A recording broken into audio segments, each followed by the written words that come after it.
The fluorescent lights of the downtown Seattle office building hummed their monotonous tune as Alex Carter sat hunched over his cubicle desk, staring at the same email draft he'd been rewriting for the past hour. His fingers hovered uncertainly over the keyboard, each word feeling like a potential landmine.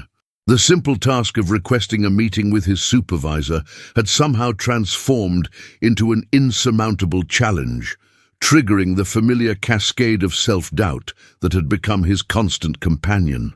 "Just send it, Alex," he whispered to himself. But his inner critic was already at work, dissecting every sentence with surgical precision. The voice in his head, cultivated by years of harsh criticism from his perfectionist father and dismissive teachers, reminded him that he wasn't smart enough, articulate enough, important enough to deserve anyone's time. At 25, Alex had perfected the art of making himself invisible, a skill that had served as both protection and prison throughout his life. The Seattle rain drummed steadily against the floor-to-ceiling windows, creating a grey backdrop that seemed to match his mood perfectly. The city's perpetual overcast had always felt like a metaphor for his existence, promising but never quite breaking through to brightness. He glanced around the open office space, watching his colleagues navigate their workdays with an ease that seemed almost supernatural to him. Sarah from marketing was confidently presenting ideas to a group of executives, her voice carrying across the room with authority he couldn't fathom possessing. Jake from IT was cracking jokes that made everyone laugh, commanding attention effortlessly. Alex's phone buzzed with a notification from Instagram, and despite knowing better, he found himself scrolling through the carefully curated highlights of his former college classmates. Success stories paraded before his eyes in an endless stream of promotion announcements, exotic vacation photos, and relationship milestones. Each post felt like evidence of his own inadequacy, proof that while everyone else was living their dreams, he remained trapped in a cycle of mediocrity and missed opportunities. The irony wasn't lost on him that he worked at a social media analytics company, spending his days measuring engagement and reach for brands that understood confidence better than he understood himself. His job involved analyzing what made content resonate with audiences, yet he couldn't figure out how to make his own voice heard in the smallest office meetings. The algorithms he worked with daily seemed to mock his inability to crack the code of human connection. His lunch break arrived with little fanfare, and Alex found himself at his usual spot in the building's food court, picking at a sandwich while surrounded by the animated conversations of strangers. He observed the easy way people interacted, the natural flow of banter and storytelling that seemed to come so naturally to everyone except him. A group of young professionals at the next table were discussing weekend plans with infectious enthusiasm, their laughter creating a warm bubble of connection that Alex watched from the outside, like a visitor to an alien planet. The afternoon brought a team meeting that Alex had been dreading for days. As his colleagues filed into the conference room, he chose a seat in the back corner, hoping to blend into the beige walls. The meeting's agenda included a brainstorming session for the company's upcoming client presentation, an opportunity that should have excited him, but instead filled his stomach with the familiar knot of anxiety. When their manager, David, opened the floor for ideas, Alex felt his carefully prepared thoughts evaporate like morning mist. "Come on, team, don't be shy. We need fresh perspectives on this campaign," David encouraged, his eyes scanning the room. When his gaze briefly landed on Alex, it felt like a spotlight exposing every inadequacy. Alex opened his mouth to speak, then closed it again, the words dying in his throat. The moment passed, filled instead by Rebecca's confident proposal that earned enthusiastic nods around the table. The walk home through Capitol Hill provided little relief from his internal turmoil. The neighborhood's eclectic mix of coffee shops, bookstores, and art galleries typically offered some comfort, but today even the familiar sights felt foreign. He passed a small crowd gathered around a street musician, their faces lit with genuine enjoyment as they listened to a vulnerable performance of acoustic covers. The musician's willingness to put himself out there, to risk judgment for the sake of expression, struck Alex with a mixture of admiration and envy. His studio apartment welcomed him with its characteristic silence, broken only by the distant sounds of city life filtering through thin walls. The space reflected his current state of mind, functional but uninspiring, clean but lacking personality. The walls displayed no artwork, no photographs, no evidence of interests or aspirations. It was a temporary feeling that had somehow become permanent, a holding pattern that stretched indefinitely into the future. As evening settled over the city, Alex found himself standing at his kitchen window, watching people move through their lives with purpose and direction. A couple walked hand in hand down the sidewalk, their body language speaking of shared secrets and mutual support. A woman jogged past with confident strides, earbuds in, completely absorbed in her own world. A group of friends emerged from the trendy restaurant across the street, their animated discussion continuing as they decided on their next destination. These glimpses of other people's lives felt like scenes from a movie he wasn't cast in, a story he was destined to observe rather than participate in. The weight of his isolation pressed down like the Seattle clouds, heavy and persistent. He knew something had to change, but the path forward remained frustratingly unclear. The gap between his current reality and the life he dreamed of seemed impossibly wide, a chasm that required a kind of courage he wasn't sure he possessed. The evening news played in the background, filling the silence with reports of achievement and failure, triumph and tragedy, reminding him that the world continued to spin, regardless of his personal struggles. Somewhere in the back of his mind, a small voice whispered that this couldn't be all there was, that the person he saw in the mirror couldn't be the final version of himself. But that voice was easily drowned out by the familiar chorus of doubt that had become his constant soundtrack, the invisible chains that kept him anchored to a life that felt increasingly like a prison of his own making. The following Monday arrived with an unexpected disruption to Alex's carefully maintained routine. As he settled into his cubicle with his usual large coffee and sense of resignation, David approached with news that would shatter his comfortable cocoon of invisibility. The company had landed a major client presentation, and due to Rebecca's sudden departure for a family emergency, Alex would need to step up and take the lead on the project analysis. I know this isn't typically your wheelhouse, Alex, but your data insights on the Morrison campaign were spot on, even if you didn't speak up about them in the meeting, David said, his tone carrying an expectation that felt both validating and terrifying. We need someone who understands the numbers to present the social media strategy to the client on Friday. It's a big opportunity. The words hit Alex like a physical blow, sending his heart rate into overdrive and his palms into immediate sweat mode. 5 days to prepare for what felt like a public execution, standing in front of a room full of executives who would judge every word, every gesture, every perceived weakness. The logical part of his brain knew this was the break he'd been waiting for, the chance to prove his worth and advance his career. The emotional part of his brain was already catastrophizing every possible failure scenario. The rest of the morning passed in a haze of panicked preparation. Alex threw himself into research with desperate intensity, analyzing data points and market trends as if his life depended on it. The familiar comfort of numbers and charts provided some refuge from his anxiety, but the looming specter of the presentation cast a shadow over every calculation.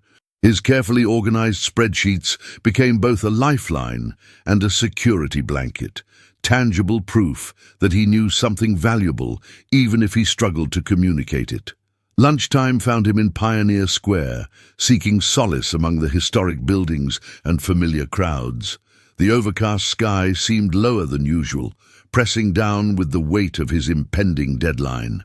As he sat on a bench picking at a salad he couldn't taste, a voice interrupted his spiraling thoughts. You look like someone who's carrying the weight of the world on their shoulders." Alex looked up to find an older woman with silver hair and kind eyes settling onto the bench beside him.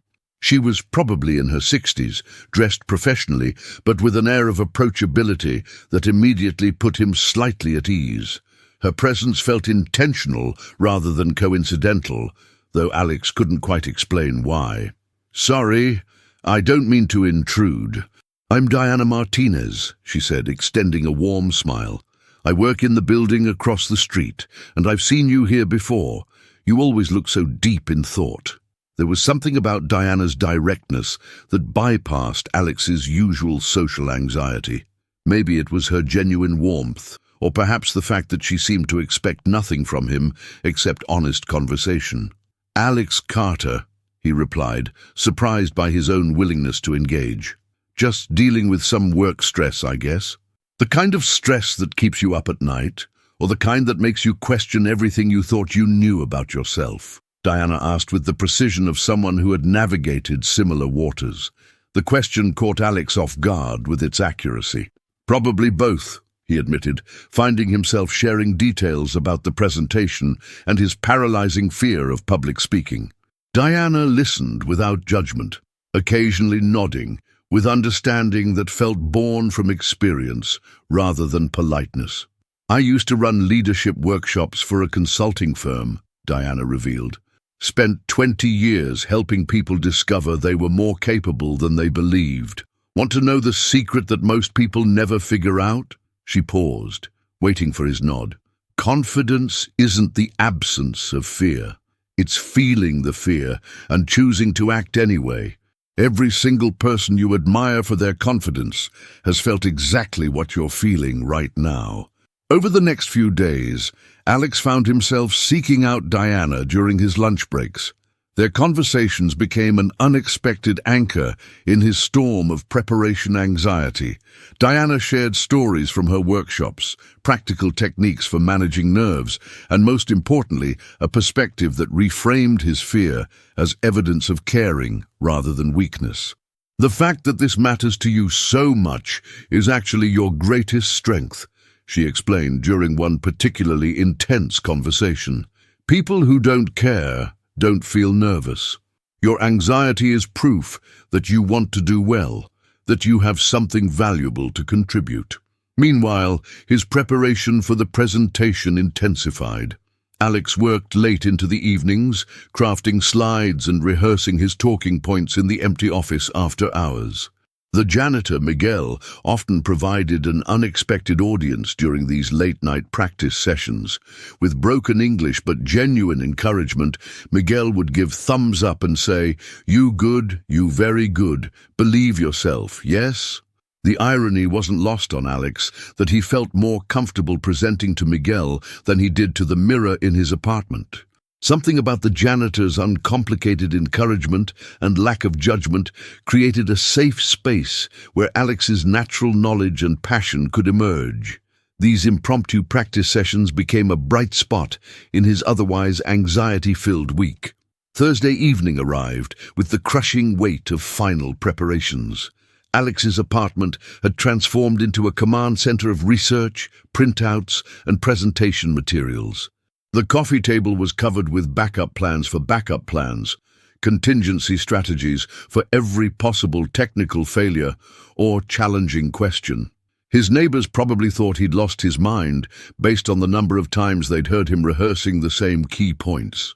As he stood in front of his bathroom mirror, practicing his opening remarks for the 100th time, Alex caught sight of something unexpected in his reflection. Beneath the obvious signs of stress and sleep deprivation, there was a spark of something he hadn't seen in years.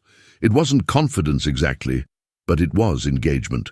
For the first time in his adult life, he was fully invested in an outcome that required him to show up authentically. His phone buzzed with a text from Diana. "Remember, they asked you to do this presentation because they trust your expertise. You're not an imposter in that room tomorrow. You're exactly where you're supposed to be. Trust the preparation, trust your knowledge, and trust that your perspective matters." The message hit him with unexpected force. The concept that he belonged in that presentation room, that his insights had value, that his voice deserved to be heard. These ideas felt foreign, but not impossible. For the first time since Monday's bombshell announcement, Alex allowed himself to imagine success. Not just surviving the presentation, but actually contributing something meaningful. Sleep came fitfully that night, filled with dreams of standing ovations and nightmares of public humiliation.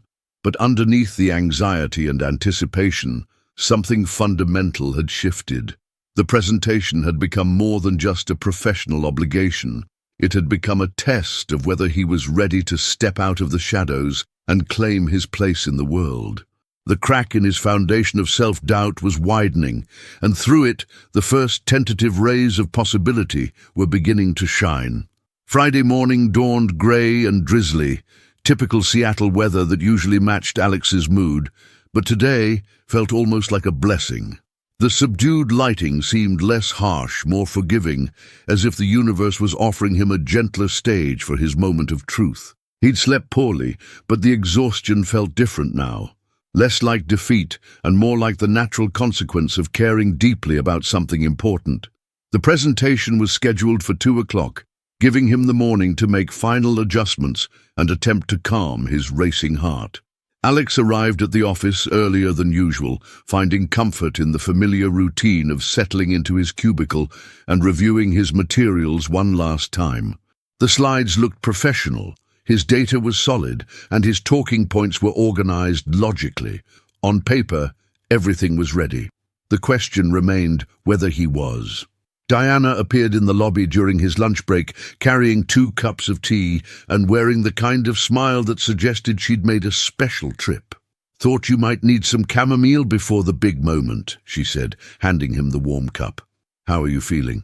"Terrified, excited, ready, completely unprepared. All at the same time," Alex admitted, grateful for her calming presence. The tea was perfect, warm, soothing, and somehow exactly what he needed without knowing it. "That sounds exactly right," Diana laughed. "You know, I've watched you this week transform from someone who was paralyzed by this opportunity to someone who's prepared to seize it. That's not accident or luck. That's growth. Real, measurable growth." They sat together in comfortable silence for a moment, watching office workers navigate their lunch hour routines. Alex found himself observing the scene differently now, seeing individual stories rather than evidence of his own inadequacy. The confident-looking woman checking her phone might be nervous about her own afternoon challenges. The laughing group of colleagues might include someone fighting their own battles with self-doubt. "There's something I want you to remember in there," Diana said, her voice taking on a more serious tone. "Your voice matters not because you're perfect, but because you're you. Your perspective, your insights, your way of seeing the data, that's what they need. Not a performance, not a perfect presentation, but your authentic contribution to solving their problem." At 1:45, Alex made his way to the conference room, his materials organized in a folder that had become a security blanket over the past week. The space felt different when viewed as a stage rather than a hiding place. Larger, more formal, charged with possibility rather than just intimidation. He took a few minutes to set up his laptop and test the projector, grateful for these small tasks that kept his hands busy and his mind focused. The clients arrived promptly at 2, 3 executives from a mid-sized retail chain looking to revamp their digital marketing strategy. Margaret Thompson, the CMO, had silver hair and sharp eyes that missed nothing. James Rodriguez, the marketing director, looked young and energetic, probably close to Alex's age. Patricia Wu, the brand manager, carried herself with quiet confidence that Alex found both intimidating and inspiring. David handled the introductions with his usual professional warmth, positioning Alex as their data expert and strategic analyst. The words felt surreal coming from his supervisor's mouth. When had he become someone worthy of such titles? The question flickered through his mind briefly before being pushed aside by the immediate need to begin. "Thank you all for being here today," Alex heard himself saying, his voice stronger than expected. "I'm excited to share what we've discovered about your target audience and how we can help you reach them more effectively." The opening words flowed naturally, backed by genuine enthusiasm for the insights he'd uncovered. The first few slides went smoothly, covering demographic analysis and current market position with data that spoke for itself. Alex found his rhythm in the familiar territory of numbers and trends, his nervousness gradually being overtaken by professional excitement. These weren't just statistics to him. They told a story about real people making real purchasing decisions, and he could see the connections that others might miss. "This is interesting," Margaret interjected during his analysis of social media engagement patterns. "Can you explain why our Instagram performance is so much stronger with the 25-34 demographic than our Facebook presence?" The question was exactly the kind of challenge Alex had feared, but as he looked at the data on screen, the answer felt obvious. "Your Instagram content tends to focus more on lifestyle and aspiration, while your Facebook posts are primarily promotional," he explained, clicking to a comparison slide he'd prepared. "The younger demographic responds much better to content that helps them envision themselves using your products, rather than content that simply tells them to buy." "That makes perfect sense," James nodded, leaning forward with interest. "What would you recommend for better Facebook engagement?" For the next 45 minutes, Alex found himself in a flow state he'd never experienced before. Questions led to insights, insights sparked discussions, and discussions revealed opportunities he hadn't even considered during his preparation. The clients weren't adversaries looking to expose his weaknesses. They were collaborators seeking solutions he was uniquely positioned to provide. Patricia asked about influencer partnerships, and Alex pulled up research he'd done on micro-influencers in their space. Margaret wanted to understand seasonal purchasing patterns, and he walked through data visualizations that clearly showed optimization opportunities. James questioned the ROI projections, and Alex demonstrated the methodology behind his calculations, with confidence that surprised everyone in the room, including himself. The presentation concluded with a comprehensive strategy recommendation that felt both ambitious and achievable. As Alex closed his laptop, the room filled with the kind of silence that indicated serious consideration rather than polite dismissal. Margaret was the first to speak. "This is exactly the kind of analytical depth we were hoping for," she said, looking directly at Alex with approval that felt like sunlight breaking through clouds. "Your insights about our audience segments are particularly valuable. When can we schedule a follow-up to discuss implementation?" Walking back to his cubicle after the clients left, Alex felt like he was moving through a different world than the one he'd inhabited that morning. His colleagues' congratulations felt genuine rather than obligatory. David's praise carried weight he'd never allowed himself to believe he deserved, and his own reflection in the bathroom mirror showed someone he was just beginning to recognize. The afternoon rain had stopped, and through the office windows, Alex could see patches of blue sky emerging between the clouds. Seattle's weather was notoriously unpredictable, but somehow the timing felt perfect, a metaphor for breakthrough moments that arrive when you're finally ready to see them clearly. His phone buzzed with a text from Diana. "How did it go?" followed immediately by Miguel's broken English message. "You did good today, yes? I know you did good." As Alex typed responses to both messages, he realized that something fundamental had shifted, not just in how others saw him, but in how he saw himself. The presentation had been successful, yes, but more importantly, it had been authentic. He hadn't performed a version of confidence. He had discovered that competence and preparation could create their own kind of courage. The transformation wasn't complete, and he knew there would be more challenges ahead. But for the first time in his adult life, Alex felt like he was standing in his own light rather than hiding in someone else's shadow. The crack in his foundation of self-doubt had widened into something that looked suspiciously like possibility. 3 months later, Alex stood in front of a different kind of audience altogether.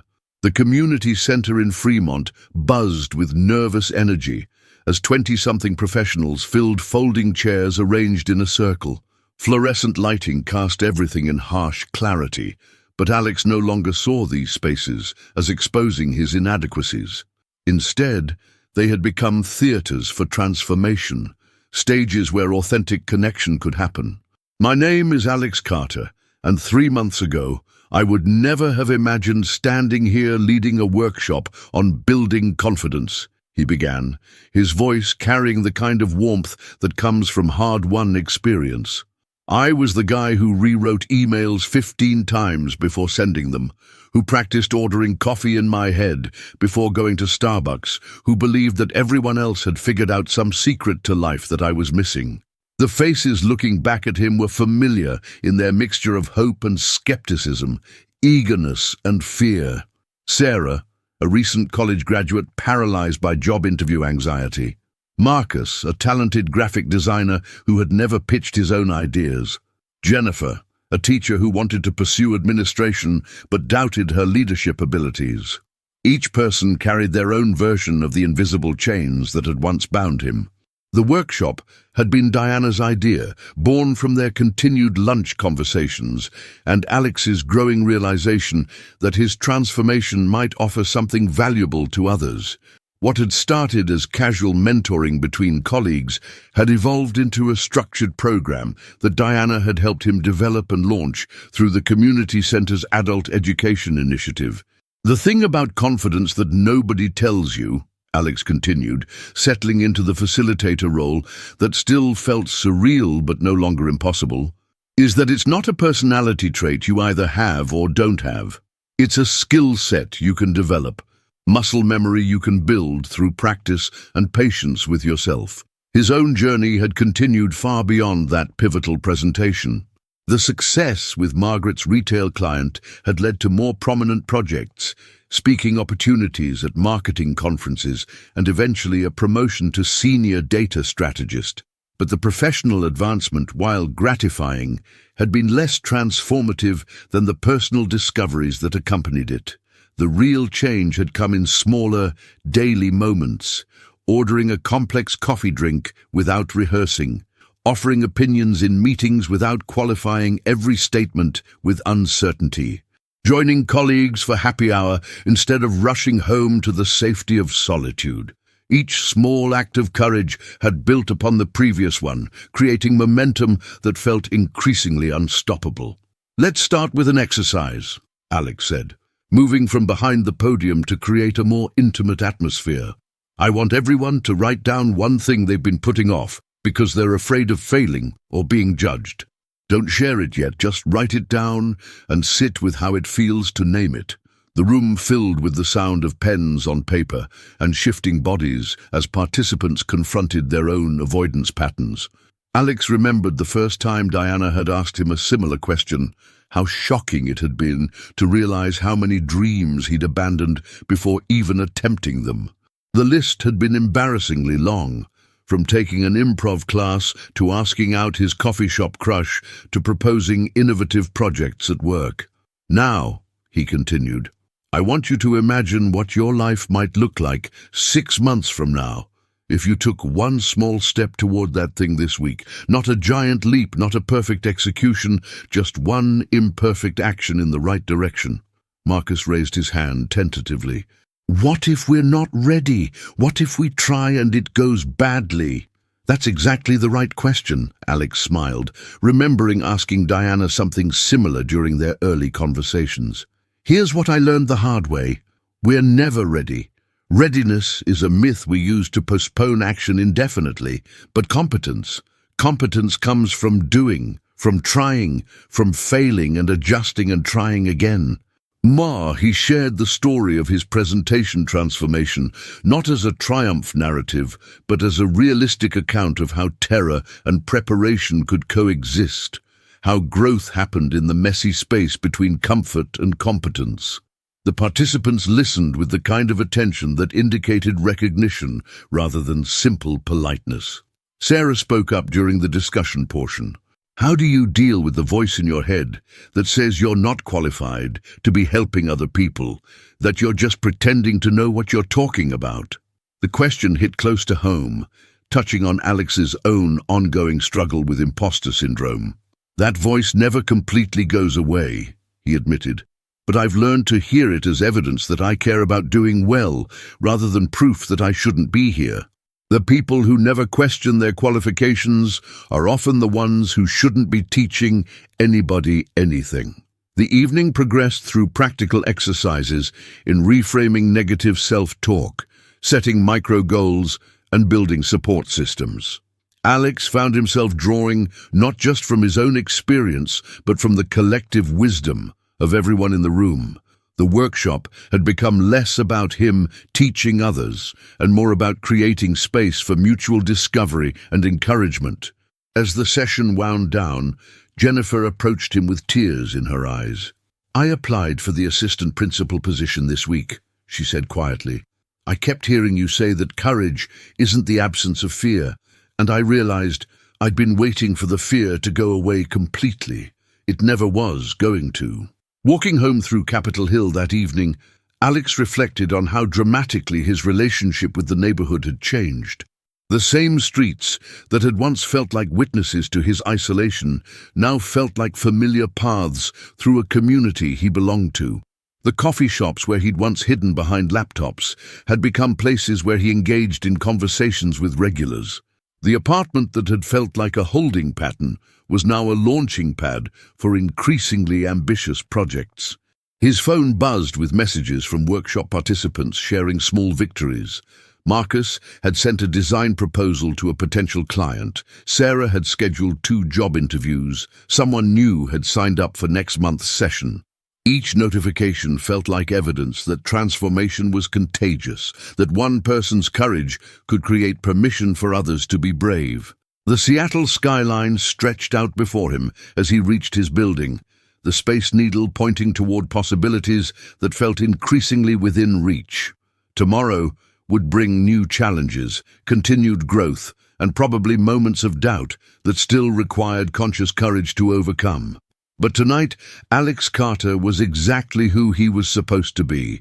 Someone who had learned that unstoppable wasn't about being fearless, but about moving forward with intention despite the fear. He thought about Diana, who had continued mentoring others while watching her protégé become a mentor himself. About Miguel, who still offered encouragement in the office hallways and now proudly told his family about the smart boy who teaches people to be strong. About all the people who had seen something in him before he could see it himself, and how that recognition had become a gift he could now offer to others. The transformation was complete not because Alex had become perfect or permanently confident, but because he had discovered that growth itself could become a way of life. The gap between who he had been and who he was becoming was no longer a source of shame, but a measure of possibility. Unstoppable, he had learned, was simply another word for willing to begin again, every single day, regardless of what yesterday had looked like.